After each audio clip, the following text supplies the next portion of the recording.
Assalamualaikum dear students, how are you all? I hope you are all doing well. Welcome back to Learning Zone. Today we are going to learn about significant figures.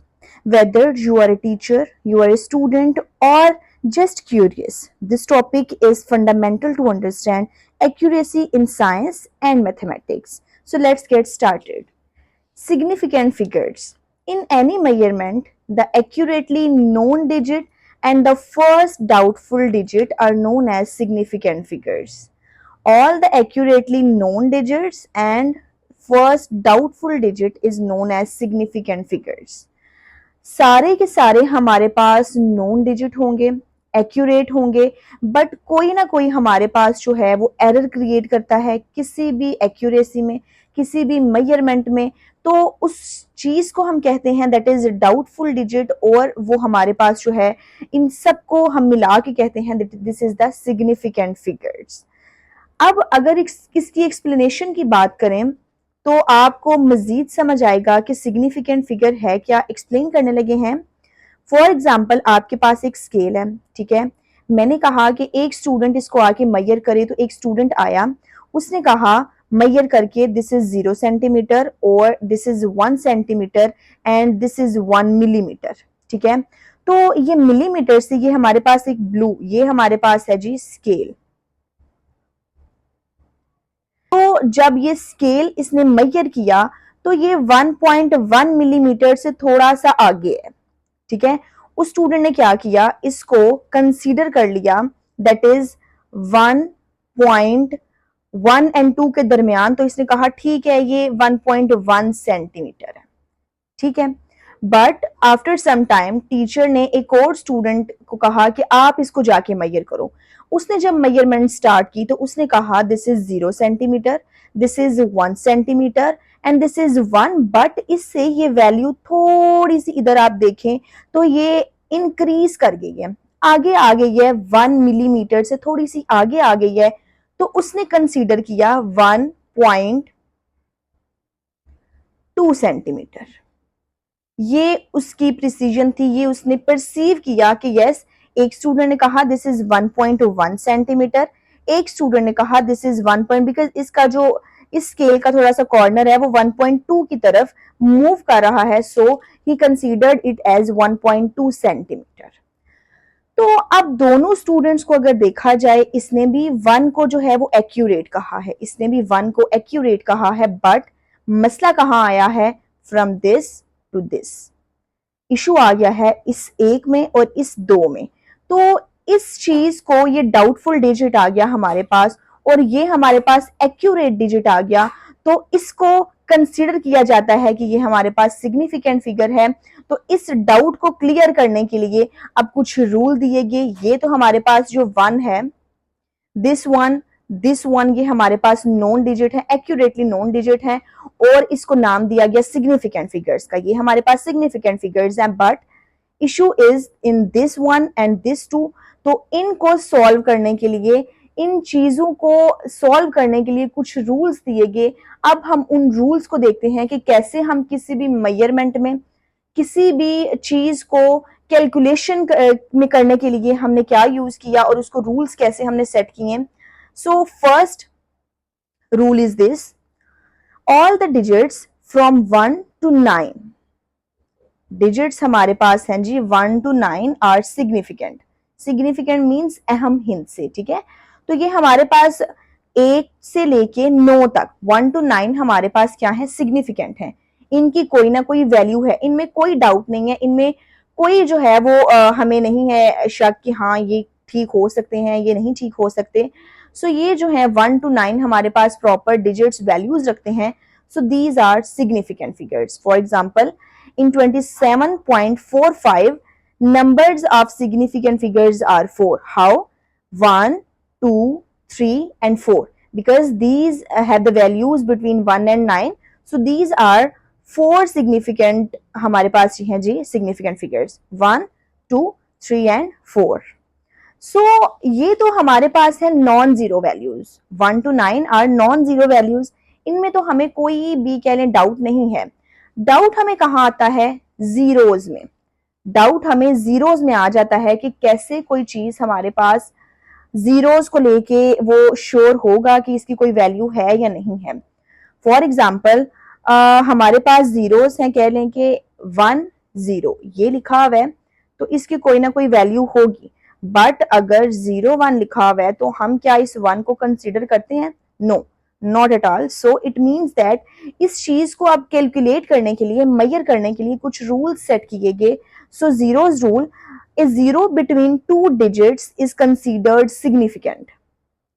अगर दो digit के दरमियान आ जाए हमारे पास zero तो हम उसको consider कर लेंगे कि यस वो सिग्निफिकेंट है। For example in 5.06 metre the number of significant figures is 3। अगर हम इसमें बात करें सिग्निफिकेंट फिगर्स कितनी हैं, कितने हम जो है वो श्योर ले सकते हैं values that are 3। How? Because हमने बात की अगर जीरो हमारे पास टू वैल्यूज की मिड में आ जाए तो हम उसको कंसीडर कर लेंगे सिग्निफिकेंट फिगर। सो अगर वैसे भी देखें ना, इसका डेसिमल पॉइंट हम खत्म करेंगे तो हमारे पास वैल्यू क्या बन जाएगी? 506। सो हम इस जीरो को भी कंसीडर करके तो ये वैल्यू एक बन रही है। So we can say that कि हमारे पास सिग्निफिकेंट फिगर्स कितने हैं? 3। अब नेक्स्ट रूल है zeros on the left side of the measured value are not significant. How? हमने अभी अभी बात की हमारे पास 0 एंड 1 अगर लिखा हो तो क्या हम 0 को कंसीडर करते हैं? No, because this is on the left side of a measurement, तो इसको हम 1 कंसीडर करेंगे। ठीक है, तो अगर हमारे पास एक एग्जांपल है that is in 0.003 meters the number of significant figures is 2। Just 3 and 4 हमारे पास सिग्निफिकेंट फिगर है। इस साइड पे जितने भी हैं वो सारे के सारे कैंसल आउट हो जाएंगे। This is the rule. हमें ये पहले ही अंडरस्टूड चीज है कि लेफ्ट साइड पे जीरो होगा, so we can not consider it a significant figure. और ये हमें एक रूल भी दे दिया गया कि अगर लेफ्ट साइड पे जीरोस होंगे तो हम उसको कंसीडर नहीं करेंगे सिग्निफिकेंट फिगर्स में, और जस्ट ये जो टू वैल्यूज हमारे पास हैं वो क्या आ गई हैं? Significant figure. ठीक है, अब लेफ्ट साइड की हमने बात कर ली है। अब हम बात करेंगे राइट साइड पे जीरोस आ जाएंगे तो क्या वो कंसीडर होगा? Zeros on the right side after decimal are considered significant. अगर हमारे पास 1 लिखा हुआ है, 0 आ गया है तो क्या हम कंसीडर करेंगे? यस, ये हमारे पास एक वैल्यू आ जाएगी, दिस इज 10। अगर हम इसको इंक्रीज करेंगे जीरो को, एक और हम जीरो लेके आ गए हैं तो क्या ये कंसीडर करेंगे? yes of course this is the increased value which is 100। it means that कि अगर हम राइट साइड पे वैल्यूज को लेके जा रहे हैं we considered is significant because इस साइड पे जीरोस की वैल्यूज जो हैं वो इंक्रीज कर रही हैं किसी न किसी मेजरमेंट को, किसी न किसी वैल्यूज को। सो इसकी एग्जांपल है in 8.40 meters the significant figures are 3। how? this is 1 2 and 3। so significant figures हमारे पास 3 हैं। हमने इन सब को जीरोस अगर राइट साइड पे आ गए हैं सो हम इसको कंसीडर करेंगे किसमें? सिग्निफिकेंट फिगर्स में। ठीक है, अब हमने सबसे पहला जो पॉइंट देखा वो ये था कि अगर हमारे पास नॉन जीरो वैल्यूज हैं लाइक 1 to 9 वो हमारे पास क्या हैं? सिग्निफिकेंट फिगर्स हैं। अगर अब जीरोस की हमने बात की तो जीरो अगर टू वैल्यूज के दरमियान में आ गया तो वो हमारे पास क्या हो जाएगा? Also a significant digit. But अगर वो लेफ्ट साइड पे आ गया, लेफ्ट साइड पे अगर हमारे पास जीरो आ गया तो हमने क्या उसको कंसीडर किया सिग्निफिकेंट फिगर? नो, हमने उसको सिग्निफिकेंट फिगर कंसीडर नहीं किया। एक हमारे पास पॉइंट है कि अगर हमारे पास जो जीरो है वो डेसिमल पॉइंट के राइट साइड पे आ गया तो क्या हम उसको कंसीडर करेंगे? yes we considered it a significant figure because उसने वैल्यू को इंक्रीज किया, चेंज किया और उसकी वैल्यूज जो है वो डिफरेंट हो गई हैं, उसने कोई ना कोई जो है वो इफेक्ट दिया वैल्यू को। So these are the significant figures. But अगर एक और हमारे पास इशू आ गया है, हमने साइंटिफिक नोटेशन पढ़ा लास्ट लेक्चर में, तो if the numbers recorded in scientific notation, scientific notation हमने क्या पढ़ा था? इन सम पावर ऑफ 10, उसमें वैल्यूज जो हैं वो 10 की पावर में चली जाती हैं। तो वो कह रहे हैं कि अब अगर आपके पास जो वैल्यूज हैं वो 10 की पावर में आ जाएं, ठीक है, then all the digits before the exponent, power में कोई भी वैल्यू है हम उसको सिग्निफिकेंट फिगर कंसीडर नहीं करेंगे। इसकी एग्जांपल देखते हैं। इन 3.58 across 10 raised to power 3 meter, the significant figures are only 3, which are 3, 5 and 8. ये हमारे पास क्या है, सिग्निफिकेंट फिगर्स हैं, बट हमने इनको निग्लेक्ट कर दिया, इनको हमने कंसीडर नहीं किया बीइंग एज सिग्निफिकेंट फिगर्स। ठीक है, ये हमारे पास 4-5 रूल्स थे। एक हमारे लिए, एक हमारे पास नॉन जीरोस के लिए रूल था, और जो 3 थे हमारे पास वो जीरोस के रूल थे। तो हम ये सिग्निफिकेंट, कोई भी हमारे पास वैल्यू आ जाए, हम सिग्निफिकेंट फिगर्स जो हैं वो कैलकुलेट कर सकते हैं। एक्यूरेसी के साथ हम ये मेजरमेंट कर सकते हैं कि यस, ये हमारे पास सिग्निफिकेंट फिगर्स हैं, ये हमारे पास सिग्निफिकेंट फिगर्स नहीं हैं। ठीक है, now open your book page number 21. We have a quick quiz which is name some repetitive processes occurring in nature which could serve as reasonable time standard. वो कह रहे हैं कि आपने कुछ नेचुरल प्रोसेसेस बताने हैं जिनको हम as a standard time measurement के लिए लेते हैं। हम जब हमारे पास एंशिएंट टाइम्स में क्लॉक्स नहीं थी, वॉचेस नहीं थी, तो हम उस चीज को देख के हमने एक सेट किया हुआ था टाइम। तो can we name all these standards? Yes we can. Yes, we can name all the standards. Some reasonable time standards that have repetitive phenomena means कि वो बार बार repeat होते हैं हमारे पास phenomena। वो ये नहीं है कि एक दफा हो के phenomena next time, no, ये हमारे पास repetitive phenomena है, natural phenomena जिनको हम as a time standard जो है वो use करते हैं in nature are sunrise and sunset. As you know कि ancient time में क्या होता था, जैसे ही थोड़ा सा जो सन राइज हो गया, उसकी रेज उनने देखी, तो वो कहते थे कि यस, अब फजर का टाइम खत्म हो चुका है, सहरी का टाइम खत्म हो चुका है। जैसे ही सनसेट हुआ, yes, sunset is about to happen, so it means that जो अफ्तार का टाइम है वो स्टार्ट हो गया।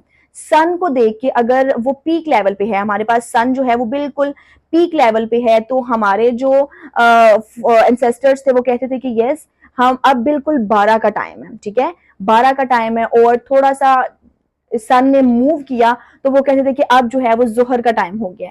मींस सन की मूवमेंट को, सनराइज सनसेट को देख के लोग जो है वो टाइम को प्रिडिक्ट कर सकते थे, और उन्होंने एज ए टाइम स्टैंडर्ड इस चीज को रखा हुआ था। ठीक है, नेक्स्ट है हमारे पास फेजेस ऑफ मून। चांद को देख के लोग जो है वो ये बता सकते थे कि जो है वो मंथ का स्टार्ट चल रहा है, एंड चल रहा है, या फिर क्या चल रहा है। लाइक अगर मून जो है वो बिल्कुल इस तरह है, तो वो कह सकते थे कि अभी जो है वो स्टार्टिंग डेज चल रहे हैं, अभी 5 डेज नहीं हुए मून को। अगर थोड़ा सा वो डार्क हो गया तो वो कहते थे कि यस, अभी जो है वो 10 डेज होने वाले हैं। थोड़ा सा बिल्कुल वो कह लें कि बिल्कुल वो फुल मून हो गया हमारे पास, तो वो कहते थे कि अब जो है वो चांद की 14 तारीख है। ठीक है, बिकॉज तब जो है वो मून फुल जो है वो पीक लेवल पे होता है, देन वो अगेन इस तरह कम होना स्टार्ट हुआ, इस तरह कम होना स्टार्ट हुआ, और वो लास्ट डेज होते थे। सो मून की फेजेस को देख के उन्होंने टाइम जो है वो अपना स्टैंडर्ड किया होता था, सेट किया होता था। एक्सेलरेशन ऑफ अर्थ, अर्थ की मूवमेंट को देख के वो कह सकते थे कि अब ये वाला मंथ चल रहा है, अब सर्दियां आने वाली हैं, अब गर्मियां आने वाली हैं। So this is also a standard to measure the time. And flowering of plants, plants जो हैं वो एज यू नो कि हर फ्रूट, हर फ्लावर का अपना अपना टाइम है जब वो अपने पीक लेवल पे होते हैं। लाइक स्प्रिंग के सीजन में बहुत ज्यादा फ्लावर्स होते हैं। ठीक है, गर्मियों में हमारे पास ये फ्रूट्स हैं, ये फ्रूट्स हैं, हर डिफरेंट जो है वो फ्लावर्स अपने डिफरेंट सीजन में आते हैं। सो वो ये प्रिडिक्ट कर सकते थे कि इस मौसम में ये फल हो गया, इट मीन्स दैट कि ये वाला सीजन चल रहा है। ठीक है, अगर ना ज्यादा सर्दी है ना ज्यादा गर्मी है, तो ये जब प्रिडिक्शन नहीं हो पाती थी कि ये स्प्रिंग है या फिर फॉल है हमारे पास, तो जब इन फ्लावर्स की फ्लावरिंग को देख के वो कहते थे कि यस, ये वाला सीजन चल रहा है। ठीक है, so these are the natural phenomena that have repetitive processes in nature and which are set as a time standard. Now open your book page number 21. यहाँ आपके पास एक और क्विक क्विज है which is how many significant figures are there in each of the following.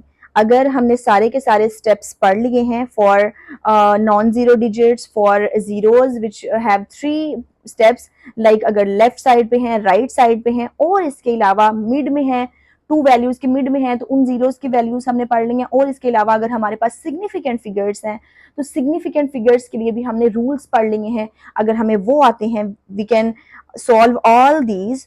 तो first is 1.25 cross 10 raise to power 2।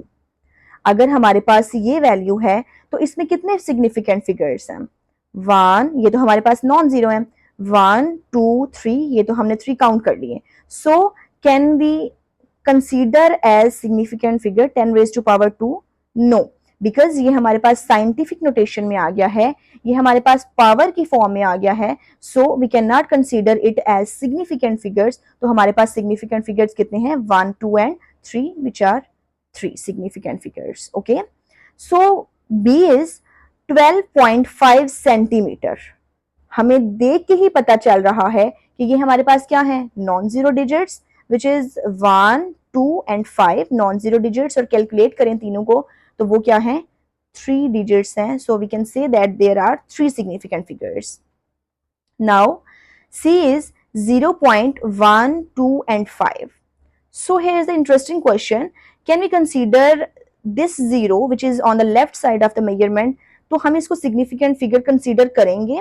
No, because this is on the left side और हमने rule पढ़ा कि अगर हमारे पास significant figure zeros में आ जाएगा तो हम उसको significant figure consider नहीं करेंगे। तो इसको हमने neglect कर दिया और हम count कहाँ से start करेंगे? 1 2 and 3 which is 1 2 and 5। तो कितने significant figures आ गए? 3 significant figures. Now again we have zeros on the left side of the calculation which is 0.000। तो क्या हम इसको consider करेंगे? No, not at all, because zeros on the left side of the measurement are not significant. So we have how many significant figures? Which is 1 2 and 5. How many digits are there? 1 2 and 3. So there are 3 significant figures in this measurement, in this calculation. Is it clear? So हमारा आज का जो topic है वो clear हो चुका है।